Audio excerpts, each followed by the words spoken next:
Hello दोस्तों, स्वागत है आपका मेरे YouTube channel let's study with Poonam में, जिसमें हम जीके जीएस से रिलेटेड टॉपिक के बारे में चर्चा करते हैं और आपके लिए नए नए विषयों को खोज कर लाते हैं।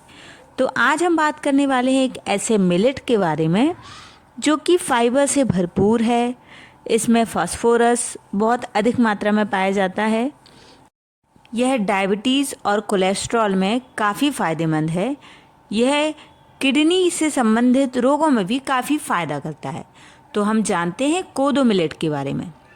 कोदो मिलेट को भारत में कोदरा या बगरू नाम से भी जाना जाता है। यह एक तरह का श्री अन्न है। इसमें कई तरीके के पोषक तत्व पाए जाते हैं। कोदो मिलेट के बारे में कुछ खास बातें जानें तो यह धान की तरह ही होता है, औषधीय गुणों से भरपूर होता है और इसमें डाइटरी फाइबर, आयरन, एंटीऑक्सीडेंट और कई सारे खनिज तत्व पाए जाते हैं। कोदो में फास्फोरस की मात्रा दूसरे श्री अन्नम से कम होती है। कोदो मिलेट में 8.3% प्रोटीन, 1.4% वसा और 6.9% कार्बोहाइड्रेट पाया जाता है।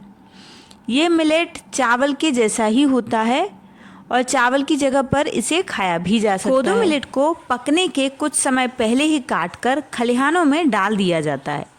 कोदो मिलेट को सूखे रोग प्रतिरोध के लिए जाना जाता है। यह कम समय में ज़्यादा उपज देता है। कोदो मिलेट को न्यूट्रिया अनाज भी कहा जाता है। इस मिलेट का पौधा धान की तरह या बड़ी घास के आकार का होता है। इसकी फसल पहली वर्षा होते ही बो दी जाती है और भादों में तैयार हो जाती है। इसके लिए बढ़िया भूमि या अधिक परिश्रम की आवश्यकता नहीं होती। कहीं कहीं यह रुई या अरहर के खेतों में भी बो दिया जाता है। अधिक पकने पर इसके दाने झड़कर खेत में गिर जाते हैं, इसलिए इसे पकने के कुछ समय पहले ही काट कर खलिहानों में डाल दिया जाता है और छिलका उतारने पर इसके अंदर से एक प्रकार के गोल चावल के दाने निकलते हैं जिन्हें खाया जाता है। कभी कभी इनके खेत में अगिया नाम की घास उत्पन्न हो जाती है जो इसके पौधों को जला देती है। यदि इसकी कटाई से कुछ समय पहले बदली हो जाए तो इसके चावलों में एक प्रकार का विष आ जाता है। कोदो को खाने के फायदे यदि हम जानें तो खराब लाइफस्टाइल के कारण डायबिटीज़ और हाई कोलेस्ट्रॉल जैसी समस्याएं बढ़ रही हैं। हालांकि खान पान और जीवन शैली में बदलाव करके इन समस्याओं को कंट्रोल किया जा सकता है। कई अनाज हैं जिसमें ऐसे पोषक तत्व हैं जो डायबिटीज़, कोलेस्ट्रॉल और हाई ब्लड प्रेशर जैसी बीमारियों में फ़ायदेमंद साबित होते हैं। कोदो मिलेट लंबे समय तक रखने के बाद भी खराब नहीं होता है। कोदो खाने से आप दिल संबंधी बीमारियों से बच सकते हैं। कोदो में एंटीऑक्सीडेंट होते हैं जो नसों से खराब कोलेस्ट्रॉल को कम करने में मदद करते हैं, साथ ही गुड कोलेस्ट्रॉल को बढ़ाते हैं। कोदो में फाइबर काफ़ी मात्रा में पाया जाता है जिसे खाने से लंबे समय तक भूख नहीं लगती है और ओवर ईटिंग से बचा जा सकता है। कोदो से आपको मेटाबॉलिज्म बेहतर बनाने में मदद मिलती है और आपके वजन कम करने की जर्नी भी आसान हो जाती है।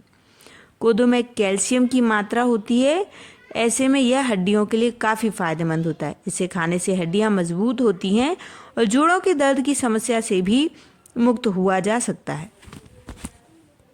कोदो मिलेट में अधिक मात्रा में लेसिथिन होता है जो नर्वस सिस्टम को मजबूत करके हमारे स्वास्थ्य को अच्छा बनाता है। कोदो मिलेट में फेनोलिक कंपाउंड और फ्लेवोनॉइड जैसे एंटीऑक्सीडेंट प्रचुरता में पाए जाते हैं। ये एंटीऑक्सीडेंट शरीर में मौजूद फ्री रेडिकल से लड़ने में और ऑक्सीडेटिव स्ट्रेस को कम करने और सेल्स को नुकसान पहुंचाने से बचाता है। कोदो मिलेट नेचुरली ग्लूटेन फ्री होता है, इसलिए ये सीलिएक डिजीज़, ग्लूटेन सेंसिटिविटी वाले लोगों के लिए एक अच्छा विकल्प हो सकता है। दूसरे कुछ अनाजों की तुलना में इसे पचाना बहुत आसान होता है, जिससे इसका असर हमारे डाइजेस्टिव सिस्टम पर अच्छा पड़ता है। इस तरह इस कोदो मिलेट में कई सारी ऐसी खूबियां हैं जो हमारे स्वास्थ्य के लिए लाभदायक हो सकती हैं। तो दोस्तों, यदि हमारा ये वीडियो आपको पसंद आया हो और आपके किसी भी काम आया हो तो हमारे चैनल को लाइक शेयर और सब्सक्राइब ज़रूर करें। धन्यवाद दोस्तों।